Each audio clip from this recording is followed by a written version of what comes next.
Мандарин жемістің бір түрі. Мандарин руталар тұқымдасына жататын мәңгі жасыл аласа ағаш. Шыққан жері үнді Қытай, Жапония.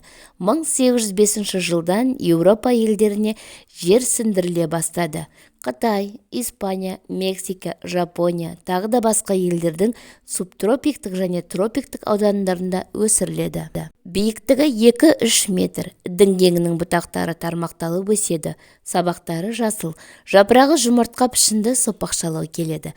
Басқа цитрустарға қарағанда жапырағының сабағы жіңішкелеу және ол ең тез пісетін әрі көп жеміс беретін ағаш. Мамыр-шілде айларында гүлдейді, гүлі ақ түсті, майда. Қараша-желтоқсан айында жеміс береді. Жемісінің салмағы 60-80 грамм. Түрі қою сарғыш, дөңгелектеу. Жемісінің шырынында 7,4% қант, 0,8-0,9% қышқыл, С және П витаминдері, ал қабығының құрамында біріктіргіш заттар, көп мөлшерде эфир майы, тағы да басқалар кездеседі. Көшеті отырғызылғаннан кейін 3-4 жылда жеміс бере бастайды. Суыққа төзімді, жапырақтары -6 және 5 градусқа дейін үсімейді. Әк және қара шірігі мол, құнарлы топырақты жақсы өседі екен. Мандарин сөзі Қытай тіліне аударғанда бай адам деген мағынаны береді екен. Португалдар Қытай шонжарларын мандариндер деп атаған екен. Бұл жеміс Жапония, Испания, Мексика жерінде өссе де, отаны аспан асты елі. Мәңгі жасыл болатын ағашы бір маусымда 600 данаға дейін жеміс береді екен. Тіпті Қытайда 5000 данаға дейін жеміс берген мандарин ағаштары болған деседі. Ежелгі Қытайда мандаринді бақыт, байлық және ұзақ өмір сүрудің символы деп есептеген. Сол үшін де олар қонаққа бара жатып мандаринді сыйлыққа алатын болған.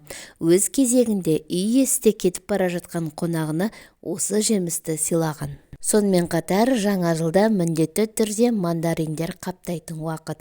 Мерекелік дастарханда міндетті түрде мандарин тұрады. Жаңа жылдық тәтті қораптың ішінде де мандаринді салу әдетке айналған.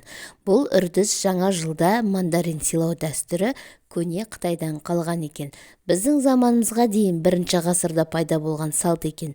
Ежелгі қытайлар мерекеде үйге келген қонақтарға 2 мандарин беріп, басқа біреуге қонаққа барғанда тағы 2 мандарин апарып беретін болған. Қытай тілінде 2 мандарин деген тіркес алтын сөзіне ұқсас естіледі екен.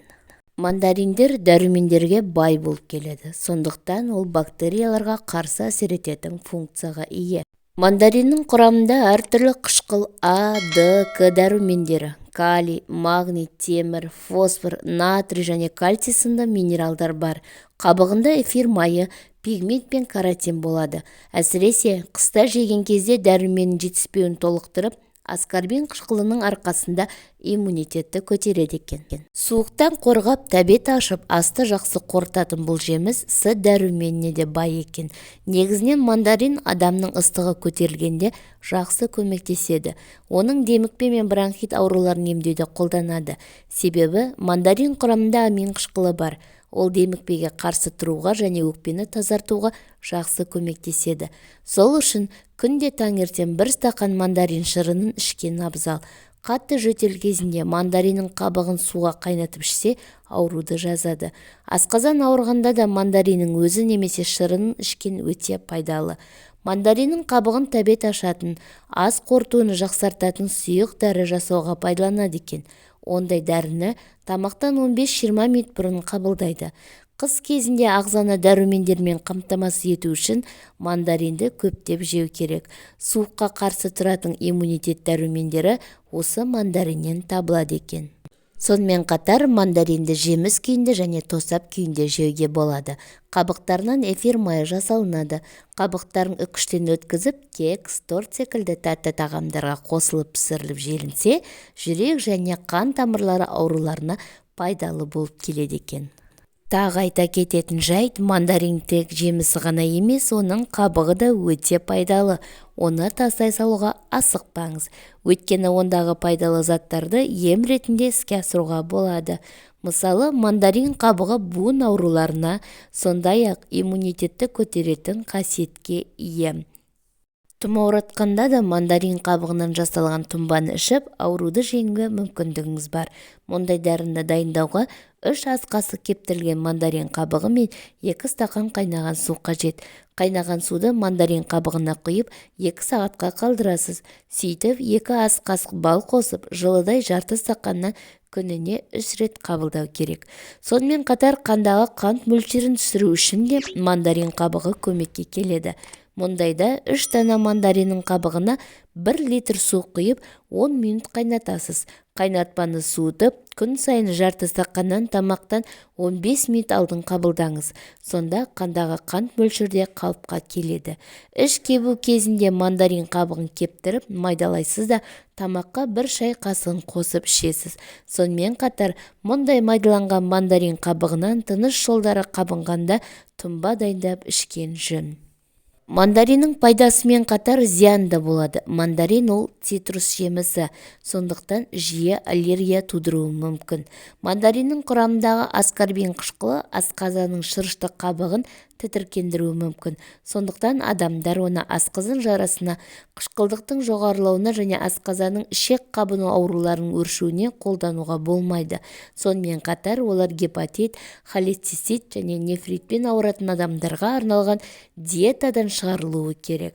Мандариндердегі көп мөлшерде каротин мен А дәрумені бауырда жиналып, егер аурудан әлсіресе, оны зақымдауы мүмкін. Сондықтан мандаринді де көп жеуге болмайды екен. Күнде мандарин жесе не болады? Күніне кем дегенде 2-3 мандарин жеу жеткілікті. Оны аш қарынға жеу ұсынылмайды. Оны өте көп жеу жағымсыз салдарларға келуі мүмкін. Ол басқа да цитрусты жемістер секілді асқазан ішек жолы қабықшасын тітіркендіруі мүмкін. Сондықтан кез келген қабынуды одан сайын ушықтыруы мүмкін. Мандарин аллергия беруі мүмкін. Мысалы, теріңізге бөртпе шығып, ол қышуы мүмкін. Себебі онымен бірге ағзаға аскорбин қышқылы, лимон қышқылы мен фруктоза көп мөлшерде түседі. Мандариндегі белсенді заттар тіс эмалінің беткі қабатын бұзуы мүмкін. Сондықтан бұл жемісті кез келген тіс ауруы кезінде жеуге болмайды екен. Ал біз жаңа жылдық дастарханды мандаринсіз елестете алмаймыз. Ерекше иісі мен дәмі бар бұл цитрустық жемісті бірге таңдайық. Тек дәмді ғана емес, пайдасы да мол бұл жеміс түрін бірге таңдаймыз. Жемістің қабығы мен целлюлоза арасында ауаның болуы сапалы мандариннің маңызды критерийлерінің бірі болып табылады дейді мамандар. Ал ауаның тым көп болуы оның тұрып қалғанын білдіреді екен. Есіңізде болсын, егер мандариндер мұздатылса, онда иммунитетке көп пайда әкелмейді дейді мамандар. Мандаринді таңдағанда жемістің сыртқы түріне назар аударған жөн. Қабығы олардың дәмі туралы айта алады. Ол жылтыр болу керек, бірақ тым жылтыр немесе жабысқақ болмауы керек. Жеңіл қысым кезінде саусақ оған батпауы керек. Егер бұл орын алса, сіздің алдыңыздан нашарлай бастаған жеміс тұр деген сөз.